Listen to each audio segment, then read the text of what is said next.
Okay, today we will be talking about connecting confidence intervals and tests of significance. Okay, and I'm going to put down a chart lining them up. All right, so here's how they line up. So a confidence interval of 80% would have test significance of 0.20 or less.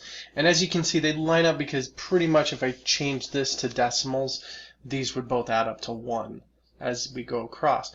Now, how do confidence intervals help us with tests of significance? If you remember from the last section, uh, uh, statistical significance, you could have some real gray areas. But one thing that really kind of helps out is that the confidence interval can give us the range of values that we could get something in.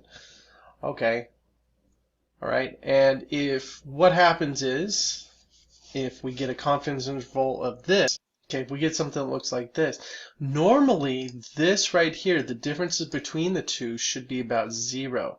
Okay, so if this was at a, let's say a 95% confidence interval, okay, and we found that the p-value and the test of significance were pretty close together and we couldn't find a way to reject it.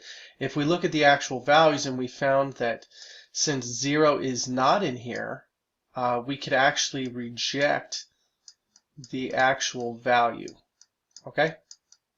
All right, so that's kind of connecting the confidence interval and the test of significance is to actually look at the intervals as which you can work with just to be able to see it.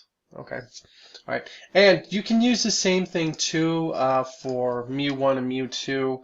Like let's say, for example, mu1 is equal to mu2, mu1 is greater than mu2, or mu1 is less than mu2.